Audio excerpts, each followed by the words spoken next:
We talked about arousal levels and this inverted U of performance where too much arousal, hyperarousal, is causing a reduction in performance, being pushed out of the zone, being too anxious. And we talked about strategies to bring that down. The inverted U model, and we had a question on this yesterday, I think. The inverted U model, this ideal performance state, IPS, equals your maximum sustainable intensity. So I think the question was related to the intensity that you're working at. Does that come down to how fired up you are as well? And this is where we get this overlap between the energy system training we talked about and the mental skills training that we talked about. And the overlap here is that you being in the ideal performance state in the zone is going to allow you to find your maximum sustainable intensity.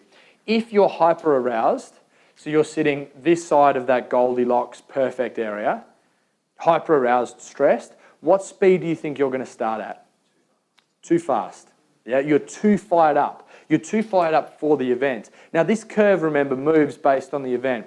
We talked about it moving whether you're doing a max deadlift or going to a poker tournament. Yeah? If you're knitting, your ideal performance state is going to be this end of the arousal continuum. So our ideal performance state equals our maximum sustainable intensity.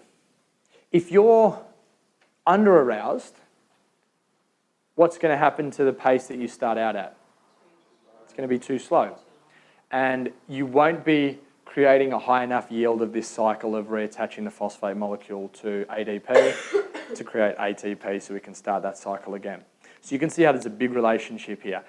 Can you all think of someone who they always start off a little bit too slow? It's definitely not as common as starting out too fast, but they often start out too slow.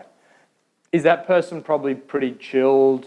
They're like a little lower on the arousal levels. Someone who maybe needs to listen to heavy metal music a little bit more rather than stuff to calm them down, as opposed to someone who always starts off too fast. You guys all see them. Who does that? All like over enthusiastic at the start, going for it, going for it, going for it. That's the sort of person who needs to be listening to Beethoven before they start, not listening to death metal. Right? Changing, yeah, just swap your playlist, easy, problem solved. So it's about you changing those arousal levels, you psyching yourself up, psyching yourself down to match the length of the event that you're about to perform in. We talked about the muscle tension and coordination difficulties and the people who are running at 105% of their max versus the people who are running at 95% of their max. Those trying to overdo it, do too much, have this muscle tension, they lose their coordination. The lifts don't feel good because there's a co-contraction, all their joints are on and they're too tight. 95% effort is more effective than 110% effort. I guess just practice, the more competitions you do, the more you know where you're at. I'll come to that. Yeah, it's self-awareness and it's part of the argument because a lot of people say, oh, well, but you shouldn't pace in training, should you? Because if you pace in training, you're not getting the fitness benefits. And that's a valid, yeah? But it's actually not. And we'll talk about the science and why that's the case as we get there. There's that side, but then there's another argument as well, which is even more compelling. Has anyone heard of the term festina lente? It's a Latin term, and it loosely translates as slow is smooth, smooth is fast. Slow is smooth, smooth is fast.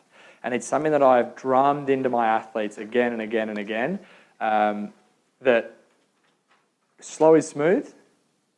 If you go slow, you're moving well. And you'll see the top level athletes, if you watch the CrossFit Games, they never look rushed. There's a big difference between fast and rushed. These guys are fast, but they never look flustered.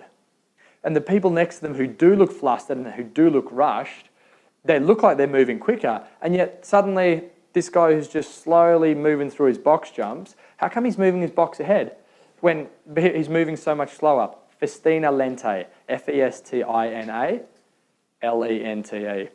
Slow is smooth, smooth is fast. It's a really good motto for a lot of stuff, not just exercise. Another translation is make haste slowly. So it doesn't mean you're not doing stuff, it just means you're being fast as opposed to being rushed.